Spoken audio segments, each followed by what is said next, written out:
name is Bill Venners. I'm going to talk about simplicity in Scala design, and what I want to do is give you 10 rules of thumb that you can hopefully take away and use and make your users' lives more simple. And the focus is really not simplifying your library design, but simplifying your user's life when they use your library. And you can actually make your library too simple and end up complicating your users' lives. But you can, of course, also make your library way more complicated than it needs to be and also complicate their life. So, the main idea is that programmers are people. And so when you design libraries, you're designing them for people, and you have to consider human factors. So the first guideline is design for busy teams. So the two keywords there are busy and teams. Interesting software is written by teams, not by individuals. So it's not enough to just think about how the user is going to do something. You need to think about how are people going to kind of gather around your library and use it together to do something. So for example, there'll be different kinds of, different levels of people. And so how are they going to read each other's code? That's the kind of thing you need to think about. And busy is basically, you don't want to assume that all your users are going to be experts in your library. A lot of them will be casual. They're focused on something else, not you or your library. And the way I like to think about it is renting a car. So when I go on a business trip, a lot of times I'll rent a car, and when I get in that car, I have never actually driven that kind of car before.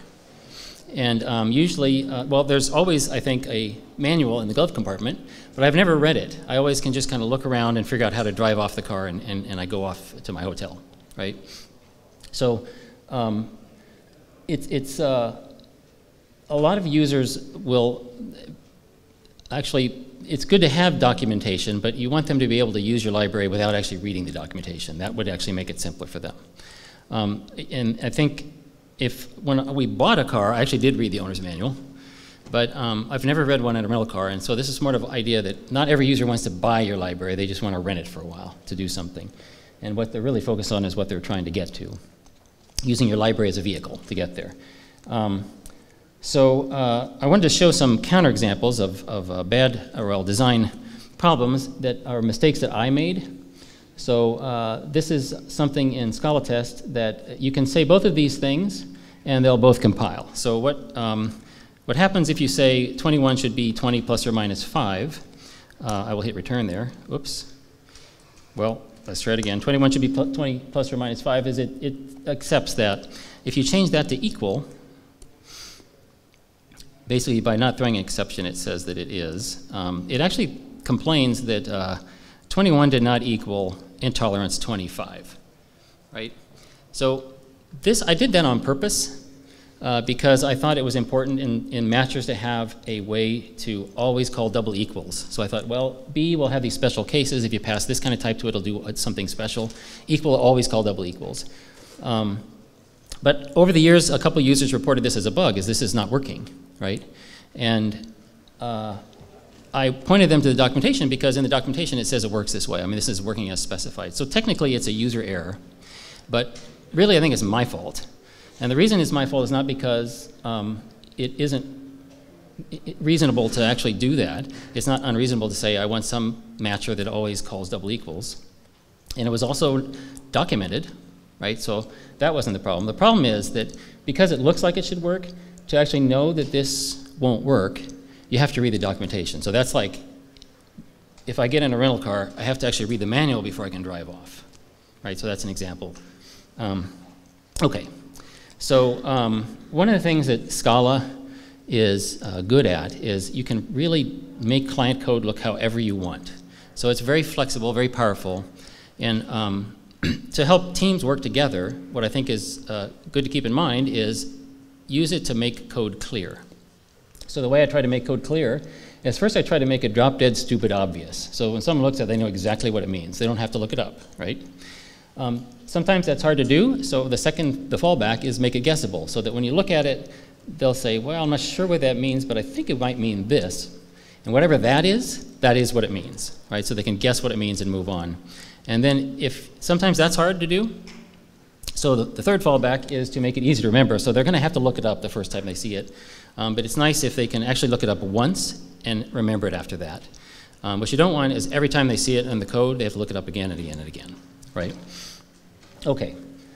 Yes, sorry. This is when I actually wrote plus or minus out longhand like that, really longhand. The reason I did that was I wanted it to be obvious, right? So when you read plus or minus, you know it means plus or minus. I considered a couple different operators, and I didn't choose them because I weren't sure they were actually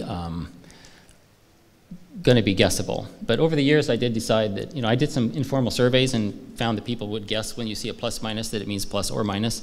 So I'm actually changing that to the plus minus operator.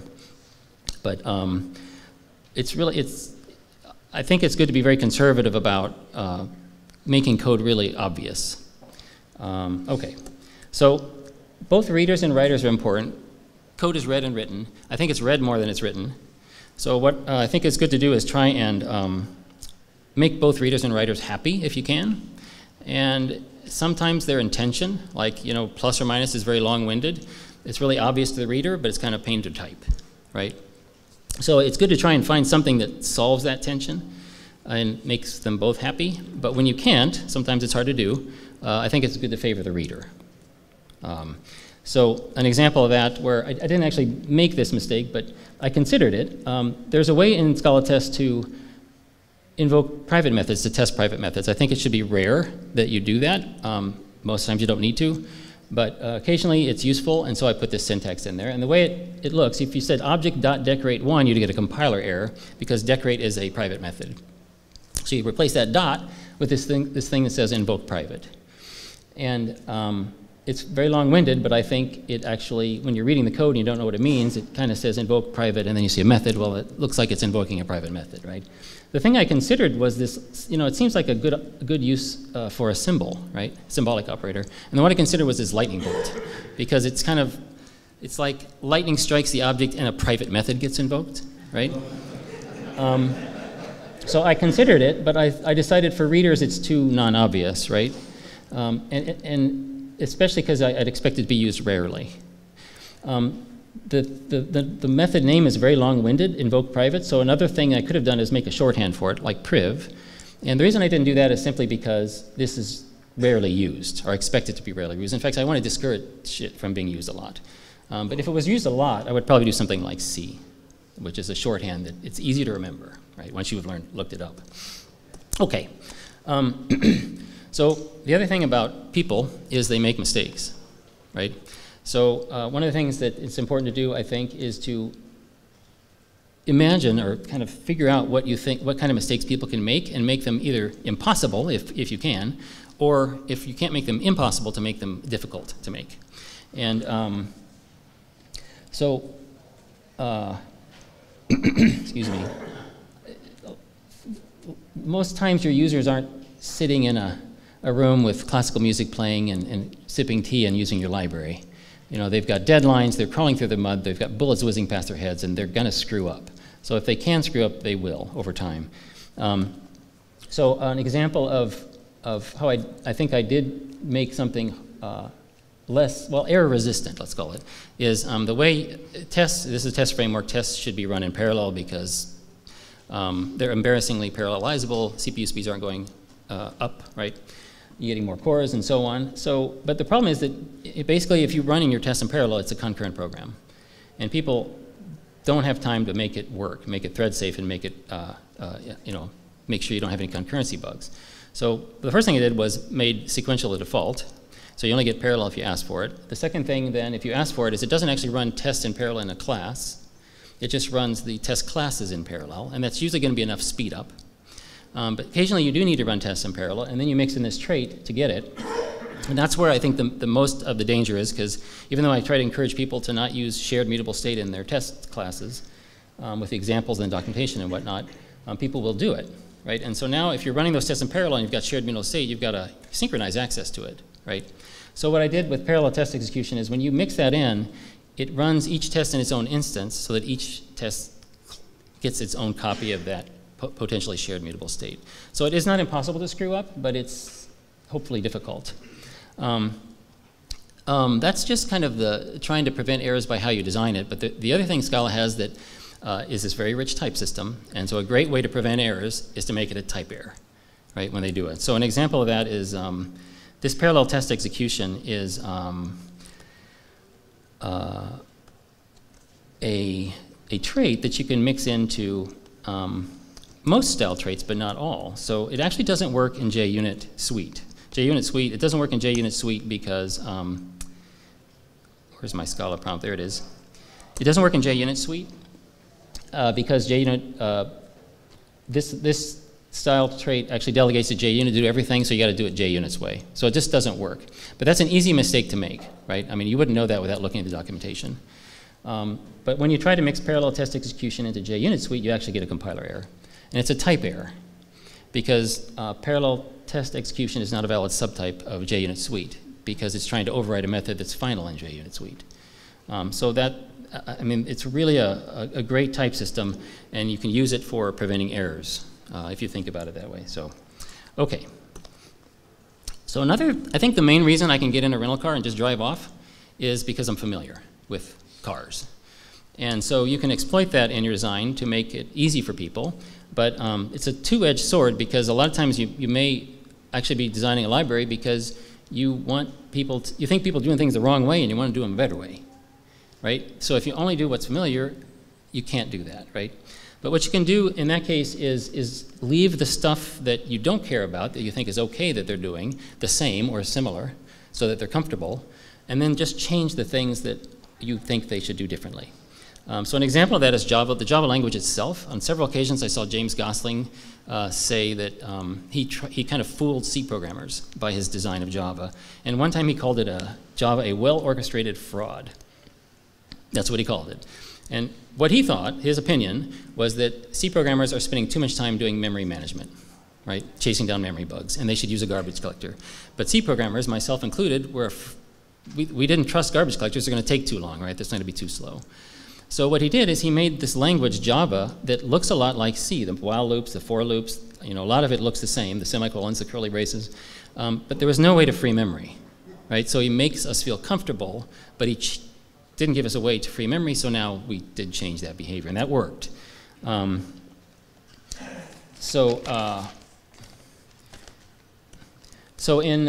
I first started writing tests, I wrote them like this, and this was the way people wrote them. This was way back when JUnit first came out. What you would do is you'd write one test class per class under test. Oh, I should have said extends test case up there.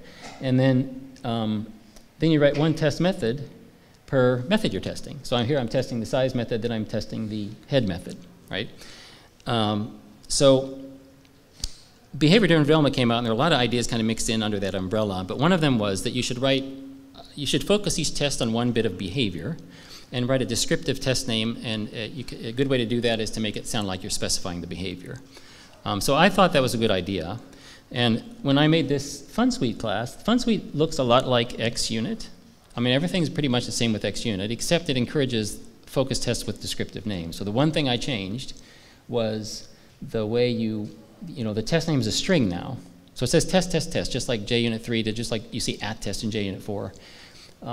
So it's similar, but that one thing has changed. And so that's an example of just changing the one thing you think people should change their behavior. The other thing is there's a lot of stuff in the Scala library that you can extend. And then people will be familiar with that library construct in sort of your incarnation of it. So the way, for example, you compose matchers is on top. It's just function composition. Matcher in Scala test is just a function 1. It has a compose method. So if you are familiar with function composition from Scala, you know how to already compose matchers. And if you're not, you actually have to learn something about Scala that's generally useful, right? So, so I think that's sort of exploiting familiarity. And the other thing is this table, the way you do table-driven stuff in Scala test is you say table, and then you have a bunch of tuples. The first one is a tuple of strings, and that's the column headings. Like this is column N and this is column D, and then you have the tuple of the data. And then you can say for all examples, N should not equal D. That's a sort of a contrived, stupid property check, but that's the syntax, right? But you can also say examples for each print line, because what comes back when you say table is, in this case, because there's 2 columns, you get a table for 2, right? And if you have 3 columns, you get a table for 3. And that extends, table for 2 extends seek of tuple 2 int in this case. Right? So it is a seek, and you already know how to use a seek. So if you want, for example, let's say you got a bunch of columns in the CSV file, and you want to pull them in and put them into a table and then do a property check on it, you already know how to do that because you already know how to use a seek, right? So anyway, reusing things in the Scala library because, exploits familiarity in a good way. So I think people do want documentation, definitely. And they want documentation that actually matches what the thing does. But they don't really want to read it because they're in a hurry, right? But they really like examples. And that's because they can do this. They can Control C, Control V, right? And then I'll just see new, set spec, execute. Basically, people want to copy and paste because it's fast. So when you do documentation, I think it's good to try to include a lot of examples, and that really helps people get moving. And it's also an opportunity to influence their behavior, because if you think they're doing it the wrong way and they should do it a different way, if all your examples show that different way, that's how they're going to do it because it's easier, right? Okay, so another thing I think you should do is get rid of, sorry, it was too easy. So it's to get rid of redundancy, right? There's this notion of surface area. Your design library has a surface area, and to find something you need, the more stuff that's in there, the more you got to traipse over, right?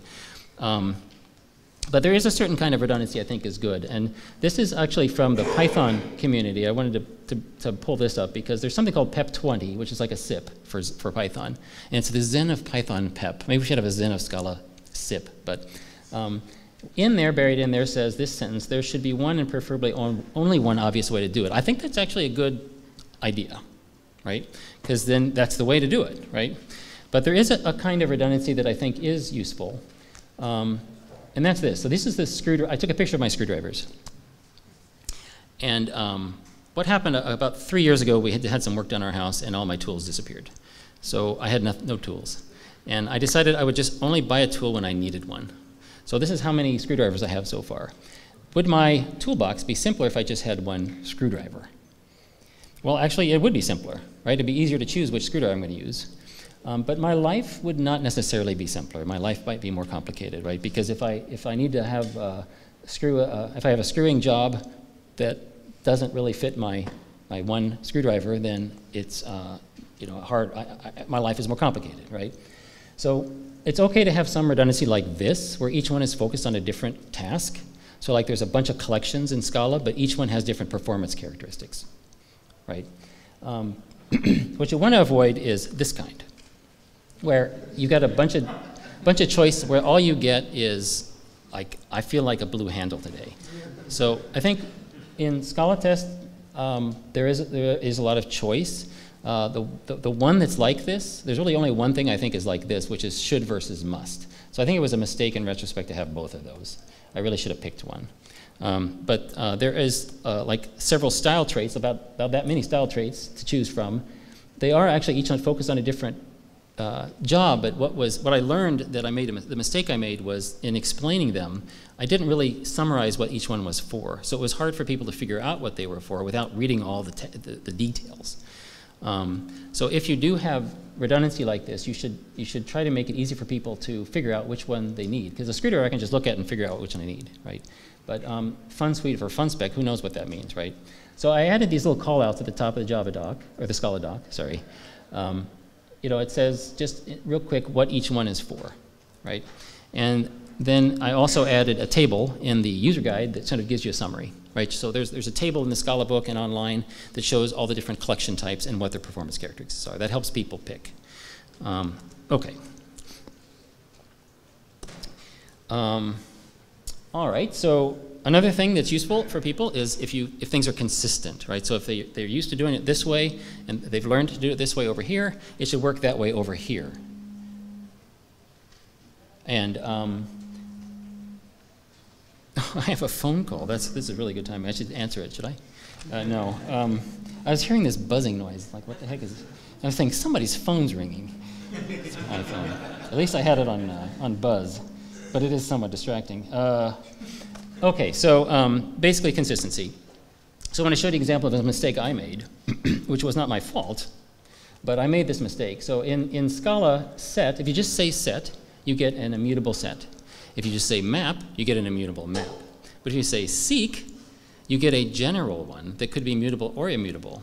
And at one point, I wanted to change in 2.0, in 1.0, this was back in 2007, 2008, and list was the rage, right? And so now vector is the new black, right? So I thought it was wrong to have list being returned because it's easy to actually use it in an inefficient way. And I talked to Josh Shurith about it, and I didn't want to return vector. I thought that was too specific. He said, you should return immutable index seek. And I agreed, right? So that was my plan. So what did I write in my code? I wrote index seek, because doesn't that mean immutable index seek? So I actually released that in a milestone release. So I screwed that up, and it's not a big deal, but I found out and I changed it. But because of that, and there's actually good reasons that it's like that, but because that's inconsistent, people will screw that up. So you got to try to stamp out the inconsistency. So symbolic operators, I think, is probably one of the most important ones that I have to talk about today. So the guideline is use symbols when your users are already experts in them. So I think this is an example of what they're good for. So the first line of code is when you use Java math big integer from Scala and you say a squared plus b squared. The second line is Scala math big integer, a squared plus b squared. And the second line is better, and the reason I think it's better is because we're all experts in those operators, those symbols, right? So that's why it's better. But what happens is that they're just very tempting to use, and so I think when I look around at libraries in the community, I think that's sort of like the biggest crime, or not crime, but the biggest problem with them is they overuse symbols, and I myself am guilty of it. Way back when, I was trying, what I wanted to do was get rid of, make it so you can write anything in a specification.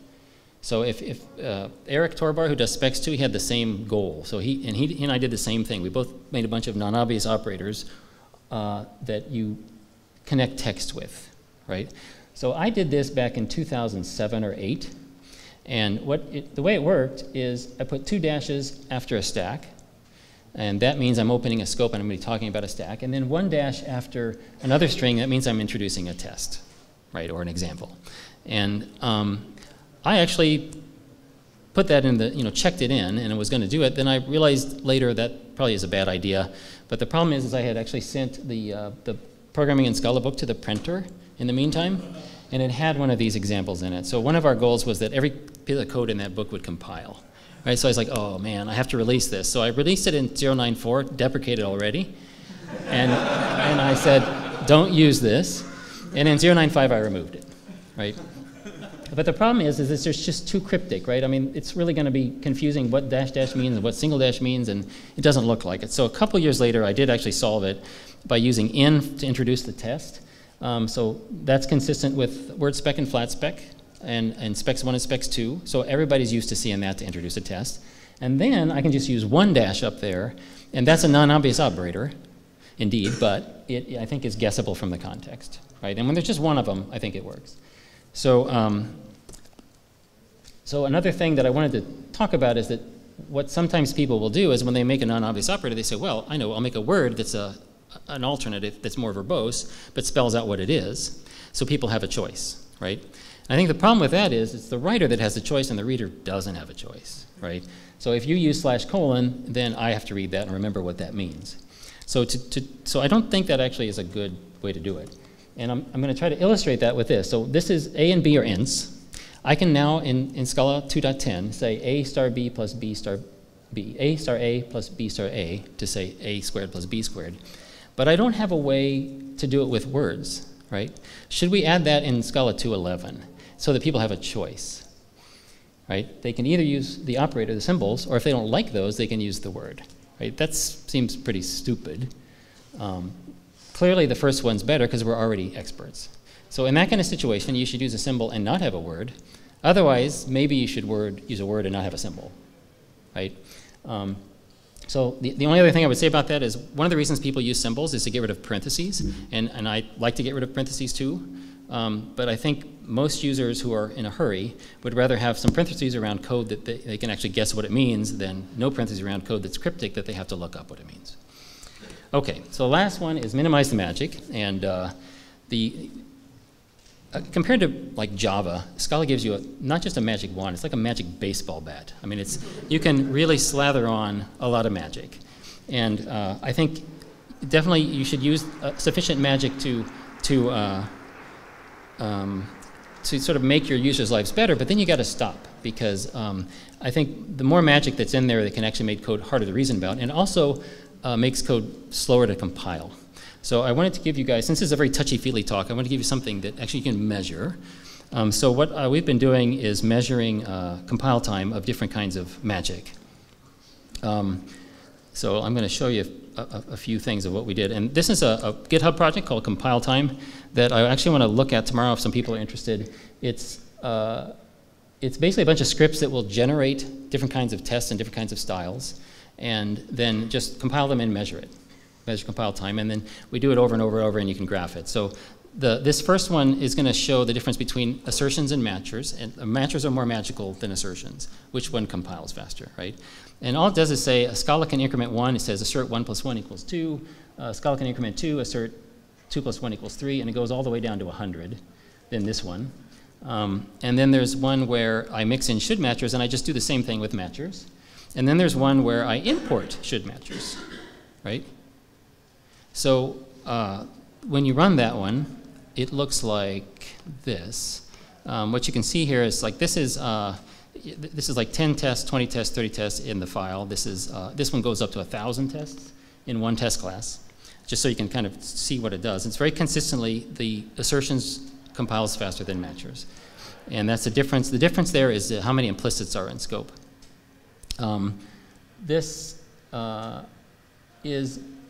it also shows that it's a 0.2 second improvement if you import matchers rather than mixing in. So there is a cost of mixing in a trait, because the Scala compiler has to stick a bunch of methods in that trait, right? And it kind of depends on how many methods it has to do that with. But so the reason we actually got started on this was because I'd heard people complaining about Specs2 compile time, and I wanted to understand what the problem was. And so this one actually compares JUnit. Here's JUnit. It says, and JUnit doesn't extend anything. So you say test, test, test. There's a test in G1, same kind of thing. And this is the fastest Scala test that I can get. It extends trait spec. And tests are methods that you use this little backtick notation. And it's a test method if it has a space in it. But I'm using an assertion there because that's fastest. The fastest I could get Specs2 to go, they don't have assertions, and he doesn't have test methods. So this is actually how it comes out. If you look at this guy, this is 1,000 tests in one test class. JUnit is the fastest. Test in G is the second fastest. It's almost the same. Scala test spec is actually right here, and it is a half a second slower. And I'm going to show you the only difference is, where is that one? Fastest Scala test is this thing right here, is that I'm extending spec, whereas the JUnit one doesn't extend anything. So it's one of the things I want to try to figure out, or maybe get some help tomorrow with, is what is the compiler doing that costs a half a second just to expend a class? The Specs2 one is slower because it has more implicits and more bynames. So every test is a byname. So every lambda has a cost. Compile time cost. So this one is actually like 7 times slower than JUnit test in G in this fast Scala test. Whoop. So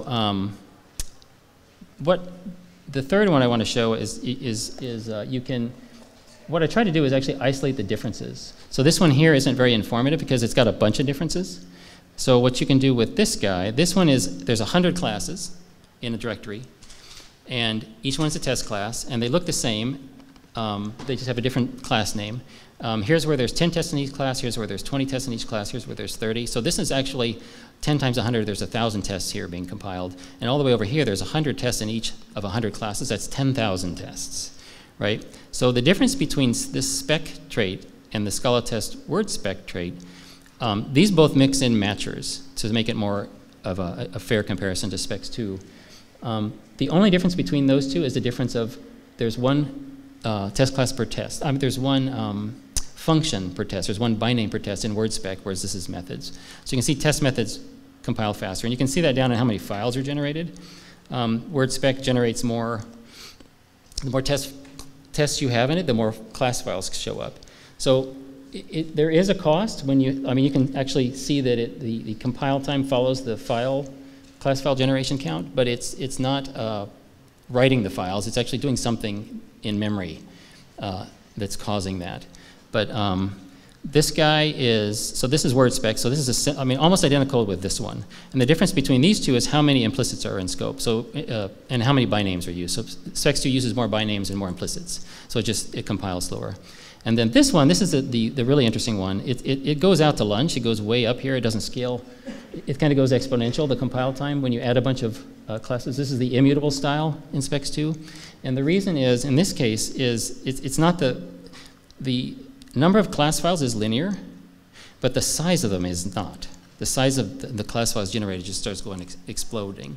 So if you give it more memory, you can get it to go farther, but it actually takes that, exponentially longer. So the moral is, so there's a bunch of them here.